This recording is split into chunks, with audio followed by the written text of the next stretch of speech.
اصول حدیث پر معتبر ترین کتاب ہے کہ یہ ایسی کتاب ہے کہ اس کو پڑھنے کے لیے بھی پہلے درس نظامی کے 6 سال پڑھنے پڑتے ہیں، پھر 7ویں سال میں آ کر اس کتاب کو پڑھا جاتا ہے۔ اچھا جی، اس کے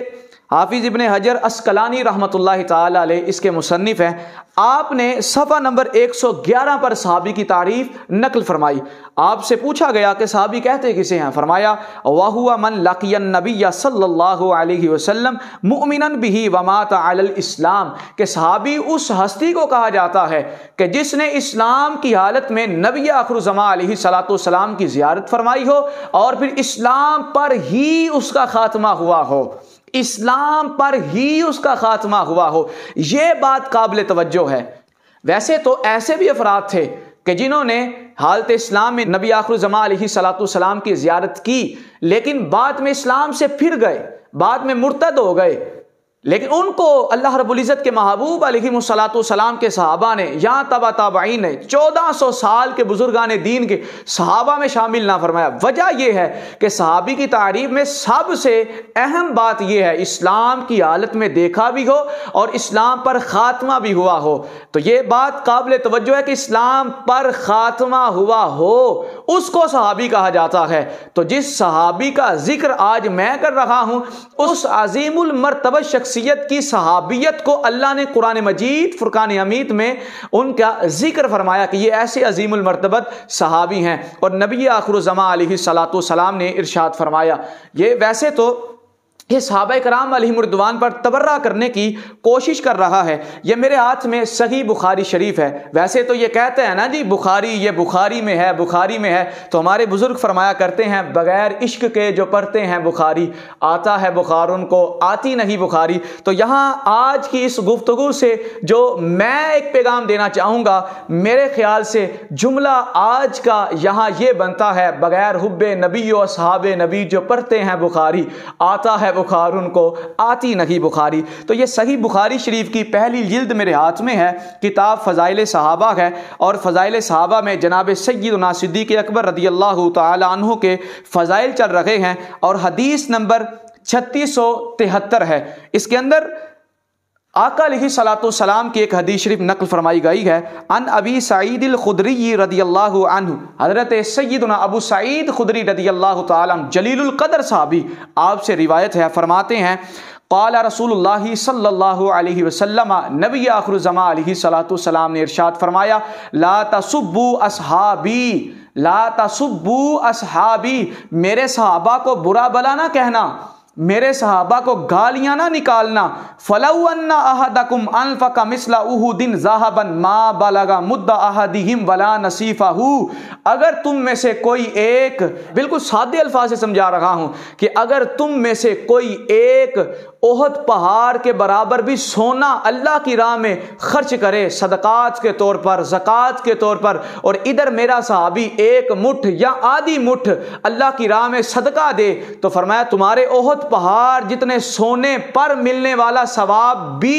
اس ایک مٹھ پر ملنے والے ثواب سے بہت ہی کم ہے، اور پھر فرمایا مٹھ سے بھی آدھی مٹھ، اس سے بھی نصف سے بہت ہی کم ہے۔ صحابہ تو اتنی عظمتوں والے ہیں کہ جن کے زکوٰۃ کی برابری نہیں ہے، ان کی برابری کیسے ہو سکتی ہے؟ جن کے زکوٰۃ و فطرانے کو اللہ رب العزت کیسے کیسے ارشاد فرما رکھا ہے۔ تو آج اگر کوئی بندہ کہے جی نہیں جی ان کے اسلام پر باتیں کرو، تو یہ حق نہیں بنتا ہے، بلکہ حق تو یہ بنتا ہے کہ ہر دفعہ، ہر موقع پر، ہر لمحے پر ان کے قصائد بیان کیے جائے۔ تو آئیے اسی بخاری شریف کے اندر جناب سیدنا صدیق اکبر رضی اللہ تعالی عنہ کی فضیلت بھی سنتے ہیں کہ کیسے عظیم المرتبت صحابی ہیں۔ اگر میں کہوں تو میری بات جھوٹی ہو سکتی ہے، کسی محقق کی تحقیق غلط ہو سکتی ہے، مفسر کی تفسیر غلط ہو سکتی ہے، کسی عالم پیر سب کی باتیں غلط ہو سکتی ہے، لیکن قیامت آ سکتی ہے، نہ رب کا قرآن غلط ہو سکتا ہے، نہ میرے مصطفیٰ علیہ الصلوۃ والسلام کا فرمان غلط ہو سکتا ہے۔ تو جناب محبوب کریم علیہ الصلوۃ والسلام نے کیسی کیسی عظمتوں کو بیان فرمایا ہے۔ آئیے یہ بندہ ویسے تو جس مکتبہ فکر سے تعلق رکھتا ہے سبھی احباب جانتے ہیں، حضرت علی المرتضیٰ کی اللہ رب العزت نے بہت شانوں سے نوازا ہے. ہم حضرت علی کی بہت ہی عزت و تکریم کرتے ہیں, اور جتنا احترام جتنی محبت ہم کرتے ہیں کوئی مائی کا لال کوئی مکتبہ فکر والا نہیں کرتا ہے. آئیے حضرت سیدنا علی المرتضیٰ رضی اللہ تعالی عنہ کے بیٹے اور مولا مشکل کشا سے پوچھتے ہیں کہ یہ کیسے صحابی ہیں, کیسے مسلمان ہیں, اور کیسا مقام و مرتبہ اللہ رب العزت نے ان کو عطا فرمایا ہے. صحیح بخاری کی پہلی جلد 3671 نمبر حدیث مبارکہ ہے, ان محمد بن الحنفیہ قال قلت لأبی ای الناس خیر بعد النبی صلی اللہ علیہ وسلم قال ابو بکر قال قلت ثم من قال عمر. حضرت محمد بن حنفیہ حضرت علی المرتضیٰ کے بیٹے آپ فرماتے ہیں میں نے اپنے باپ حضرت علی المرتضیٰ سے عرض کی کہ ابا جی بتائیں تو صحیح, ای الناس خیر بعد النبی صلی اللہ علیہ وسلم, آپ ہی اس بات کی صراحت فرمائیں کہ نبی آخر الزمان علیہ الصلوۃ والسلام کے بعد لوگوں میں سب سے بہتر کون ہے؟ تو جناب علی المرتضیٰ نے یہ نہ کہا بیٹے وہ سب سے بہتر تو میں ہوں, ان کا مقام و مرتبہ کیسا ہے, دیکھیں صحابہ کا آپس میں پیار کیسا ہے اور صحابہ کیسے حقیقت سے آشنا تھے. فرمایا بیٹے اگر پوچھتا ہے تو سن, قال ابو بکر, نبی آخر الزمان علیہ الصلوۃ والسلام کے بعد سب سے زیادہ مقام و مرتبہ جناب صدیق اکبر رضی اللہ عنہ کا ہے. فرماتے ہیں قلت ثم من, پھر میں نے عرض کیا ابا جی ان کے بعد, تو فرمایا قال عمر, ان کے بعد جناب عمر رضی اللہ تعالی عنہ کا مقام اور مرتبہ آتا ہے. اور اسی بخاری شریف کی پہلی جلد کی حدیث مبارکہ 3665 کے اندر محبوب کریم علیہ الصلوۃ والسلام نے کیسی فضیلت بیان فرمائی ہے. حضرت ابن عباس رضی اللہ تعالی عنہما فرماتے ہیں نبی علیہ الصلوۃ والسلام کے چچا کے بیٹے, نبی علیہ الصلوۃ والسلام کے چچا کے بیٹے آپ فرماتے ہیں کہ نبی علیہ الصلوۃ والسلام نے ارشاد فرمایا لو کنت متخذا من امتی خلیلا لاتخذت ابا بکر, اگر میں کسی کو اپنا خلیل بناتا تو جناب سیدنا صدیق اکبر رضی اللہ تعالی عنہ کو بناتا, ولکن اخی و صاحبی, لیکن وہ میرے بھائی اور میرے صحابی ہیں. ان کی صحابیت تو اللہ رب العزت کے محبوب علیہ الصلوۃ والسلام خود ارشاد فرما رکھے ہیں. تو آج اگر کوئی بندہ کہے نہیں جی ان کے مسلمان ہونے پر بات کرو, ہم سے مناظرہ کرو, تو میں نے کہا تم سے مناظرہ خاک کریں, تو قرآن و حدیث کو تو جانتا نہیں ہے, جو قرآن و حدیث نہ جانے اس سے بات کیا کی جائے, پہلے قرآن و حدیث سمجھ, پہلے قرآن و حدیث پر پھر ہم سے آ کر بات کر, پھر ہم حاضر ہیں. پھر جناب سیدنا علی المرتضیٰ رضی اللہ تعالی عنہ سے خود ہی پوچھا گیا. فضائل صحابہ امام احمد بن حنبل رضی اللہ تعالیٰ عنہ کی یہ کتاب ہے, اس کے اندر یہ روایت موجود ہے کہ حضرت علی المرتضیٰ رضی اللہ تعالیٰ عنہ نے فرمایا لا اجد احدا فضلنی علی ابی بکر و عمر الا جلدته حد المفتری. حضرت علی المرتضیٰ رضی اللہ تعالیٰ عنہ فرماتے ہیں جس نے مجھے ابو بکر و عمر پر, صرف ابو بکر نہیں, فرمایا ابو بکر و عمر پر بھی فضیلت دی, تو فرمایا میں اسے الزام تراشی کے طور پر 80 کوڑے ماروں گا. تو جناب سیدنا علی المرتضیٰ رضی اللہ تعالیٰ عنہ اتنی شانیں بیان کریں, تو اب ایمانداری سے بتائیے گا اسلام مومن کو بہت ہی مقام اور مرتبہ عطا فرماتا ہے, تو کیا معاذ اللہ حضرت علی المرتضیٰ رضی اللہ تعالیٰ عنہ نعوذ باللہ من ذالک علی المرتضیٰ ایک کافر کو اتنی فضیلت دے رکھے ہیں مومن پر, اللہ یعوذ باللہ من ذالک, ایسا نہیں ہے جناب والا. بات یہ ہے حضرت علی جانتے ہیں مقام و مرتبے کے لحاظ سے جناب سیدنا ابو بکر صدیق رضی اللہ تعالیٰ عنہ کی بہت ہی فضیلت اور آپ کا مقام و مرتبہ ہے.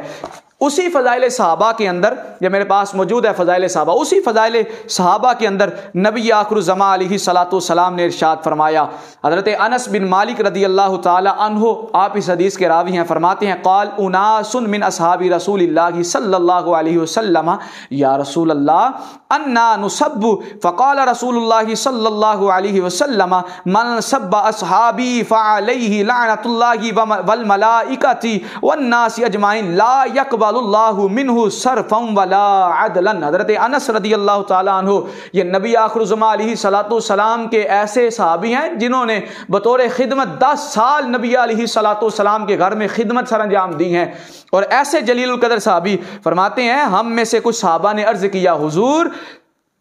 ہمیں یہ تو بتائیے, ہمیں لوگ برا بلا کہتے ہیں تو رسول اللہ صلی اللہ علیہ وسلم نے ارشاد فرمایا جس شخص نے میرے صحابہ کو برا کہا تو اس پر من سب اصحابی فعلیہ لعنت اللہ، جس شخص نے میرے صحابہ کو برا بلا کہا اس پر اللہ کی بھی لعنت ہے، والملائکۃ، خدا کے فرشتوں کی بھی لعنت ہے، والناس اجمعین، اور تمام لوگوں کی لعنت ہے، لا یقبل اللہ منہ صرفا ولا عدلا، اللہ نہ اس کے فرائض قبول فرماتا ہے اور نہ ہی اس کے نوافل قبول فرماتا ہے۔ یہ صحابہ تو اتنی عظمت اور اتنی مقام اور مرتبے والے ہیں۔ تو اسی فضائل صحابہ کے اندر ایک اور روایت آپ کے گوش گزار کرنے کی سعادت حاصل کرتا ہوں۔ نبی آخر الزمان علیہ الصلوۃ والسلام نے ارشاد فرمایا، جناب سیدنا ابو سعید خدری رضی اللہ عنہ اس حدیث کے راوی ہیں، فرماتے ہیں ان اہل الدرجات العلا لیراہم من تحتہم کما ترون النجم الطالع فی افق من آفاق السماء وان ابا بکر وعمر منہم وانعما۔ حضرت ابو سعید خدری رضی اللہ تعالیٰ عنہ فرماتے ہیں جنت میں اونچے درجات والے لوگوں کو ان سے نچلے درجات یعنی اوپر ہیں ان کو نیچے سے لوگ ایسے دیکھیں گے، کیسے؟ من تحتہم کما ترون النجم الطالع فی افق فی آفاق السماء، اس طرح دیکھیں گے جیسے تم آسمان کے افق پر طلوع ہونے والے ستاروں کو دیکھتے ہو۔ وَإِنَّ أَبَا بَكْرٍ وَعُمَرَ مِنْهُمْ وَأَنْعَمَا، اور بلا شبہ حضرت فاروق اعظم و عمر رضی اللہ تعالی عنہم انہی اونچے درجات والوں میں سے ہوں گے، اور بلکہ ان درجات والوں میں سے بھی وانعما، اچھے ہیں ان میں سے بھی۔ تو حضرت جن کے نبی علیہ الصلوۃ والسلام جنتی ہونے کو بیان فرمائے، پھر عشرہ مبشرہ میں یہ ہستیاں داخل ہوں، تو ان کے مقام و مرتبے کو میں کیسے بیان کر سکتا ہوں، اور اس جیسا لعین کیسے ان کے مقام و مرتبے کو کم کر سکتا ہے۔ آخر میں ایک آدھ حدیث مبارکہ اور آپ کے گوش گزار کرنا چاہوں گا۔ یہ میرے سامنے اس وقت ترمذی شریف کی حدیث مبارکہ موجود ہے۔ ترمذی شریف کے اندر نبی آخر الزمان، پھر دیکھیے حضرت سیدنا علی المرتضیٰ رضی اللہ، یہ حدیث لمبی ہے، طویل حدیث ہے، اس کا پہلا جز آپ کی گوش گزار کرتا ہوں۔ حضرت علی المرتضیٰ رضی اللہ تعالیٰ عنہ عن علی قال قال رسول اللہ صلی اللہ علیہ وسلم رحم اللہ ابا بکر زوجنی ابنتہ وحملنی الی دار الہجرہ واعتق بلالا من مالہ۔ حضرت علی خود فرماتے ہیں نبی آخر الزمان علیہ الصلوۃ والسلام نے فرمایا کہ اللہ رب العزت ابو بکر پر رحم فرمائے، جس پر رحم کے نازل ہونے کی دعائیں اللہ کے محبوب فرمائیں، تو بتائیے اس پر اللہ رب العزت کی کیسی رحمتیں نازل ہوتی ہوں گی۔ کیوں؟ زوجنی ابنتہ، اس نے اپنی بیٹی کا حضرت عائشہ رضی اللہ تعالیٰ عنہ کا نکاح میرے ساتھ کیا، وحملنی الی دار الہجرہ، اور ہجرت کی رات مجھے اپنے کندھوں پر اٹھا کر لے کر گیا، واعتق بلالا من مالہ، اور اپنے مال سے جناب حضرت سیدنا بلال حبشی رضی اللہ عنہ کو آزاد کروایا۔ اور اسی بخاری شریف کے اندر صفحہ نمبر 173 اور 74 پر ایک حدیث شریف ہے، اس کا آخری جز ہے، نبی علیہ الصلوۃ والسلام نے فرمایا کہ مسجد نبوی کی طرف جتنے دروازے کھلتے ہیں سب کو بند کر دیا جائے، لیکن جو حضرت ابو بکر کا دروازہ ہے اس کو بند نہ کیا جائے۔ تو کیسے عظیم صحابی ہیں کہ جن کے دروازے کو نبی آخر الزمان علیہ الصلوۃ والسلام بند نہیں ہونے دیتے ہیں۔ نبی آخر الزمان علیہ الصلوۃ والسلام کیسے اس صحابی کو مقام و مرتبے سے سرفراز فرماتے ہوں گے۔ اور اسی فضائل صحابہ میں بھی اور ابن ماجہ میں بھی یہ روایت موجود ہے کہ نبی آخر الزمان علیہ الصلوۃ والسلام نے ارشاد فرمایا، بلکہ حضرت علی المرتضیٰ رضی اللہ تعالیٰ عنہ سے روایت موجود ہے۔ حضرت علی فرماتے ہیں رأیت النبی علیہ الصلوۃ والسلام، میں نے نبی علیہ الصلوۃ والسلام کو دیکھا، کس حال میں؟ فرمایا بین ابو بکر و عمر، میں نے جناب ابو بکر و عمر کے درمیان نبی علیہ الصلوۃ والسلام کو دیکھا، اور نبی آخر الزمان علیہ الصلوۃ والسلام فرما رہے تھے ہاکذا نحیی ہاکذا نمیت، ہم جیسے زندہ ہیں، یعنی ایک طرف جناب ابو بکر ایک طرف جناب عمر، ہم جیسے زندہ ہیں، ہاکذا نمیت، اسی طرح اس دنیا سے ظاہری وصال فرمائیں گے، اور ہاکذا نبعث یوم القیامہ، اور اسی طرح ہم روز محشر کے دن ہم اٹھائے جائیں گے۔ تو آج بھی دیکھ لیجئے روضہ اطہر کے اندر ایک طرف جناب صدیق اکبر ہیں، دوسری طرف جناب فاروق اعظم ہے، تو جن کو نبی آخر الزمان علیہ الصلوۃ والسلام اپنے ساتھ سے جدا نہیں ہونے دیتے ہیں، ان کے اسلام پر آج کوئی بندہ لعین بات کرے تو میں یہ کہتا ہوں اے بندہ لعین، پہلے قرآن و حدیث کو سمجھ کر پڑھ کیا پھر ہم سے بات کیجئے گا۔ اللہ رب العزت کی بارگاہ میں دعا کرتے ہیں خلاق عالم جو سنا جو سیکھا اس پر عمل کرنے کی اور عقیدہ اہل سنت پر ہی کاربند رہنے کی توفیق عطا فرمائے، آمین۔ وما توفیقی الا باللہ۔